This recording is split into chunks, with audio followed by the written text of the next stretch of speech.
আচ্ছা, আজকে আপনাদেরকে তৈরি করে দেখাবো চাপা শুটকি ভর্তা।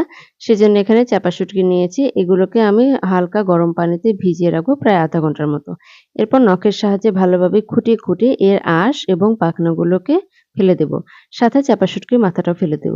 এখানে আরো যা লাগবে সেটা হচ্ছে কিউব করে রাখা পেঁয়াজ, রসুনের কোয়া এবং বেশ কিছু পরিমাণে কাঁচামরিচ।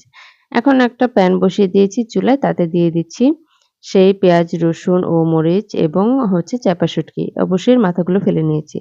তো হালকা একটু পানি দিয়ে এটাকে সিদ্ধ করে নেব পানিটা শুকিয়ে আসা পর্যন্ত। দেখতেই পাচ্ছেন পানিটা শুকিয়ে আসা পর্যন্ত সিদ্ধ করার পর এই অবস্থা হয়েছে। এখন এটাকে পাটায় বাটতে সুবিধা হবে। আপনারা চাইলে এখানে স্বাদমতো লবণ এড করে ব্লেন্ডার মেশিনেও ব্লেন্ড করে নিতে পারেন। তবে ব্লেন্ডারে ব্লেন্ড করলে ভর্তার স্বাদটা তেমন পাওয়া যায় না। তো এখানে আমি সামান্য স্বাদমতো লবণ এড করে দিয়ে সবগুলো উপকরণ পাটায় নিয়ে একবারে বেটে নিচ্ছি। তো আমাদের আজকে চাপা শুটকি ভর্তাটা তৈরি করতে লাগছে চাপা শুটকি, কাঁচামরিচ, পেঁয়াজ, রসুন এবং লবণ।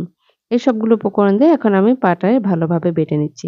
আমি প্রায় ২ থেকে ৩ বারের মতো ভালোভাবে বেটে মিহি করে নিচ্ছি যাতে কাটাটাও সম্পূর্ণভাবে বাটা হয়ে যায়। তো কেমন লাগলো আজকের এই ভর্তা রেসিপিটি? অবশ্যই আমাকে কমেন্ট করে জানাবেন। ভর্তা পাগল যারা আছেন তারা কিন্তু এই রেসিপিটি একবার হলেও ট্রাই করতে পারেন। সবাই ভালো থাকবেন, সুস্থ থাকবেন। আল্লাহ হাফেজ।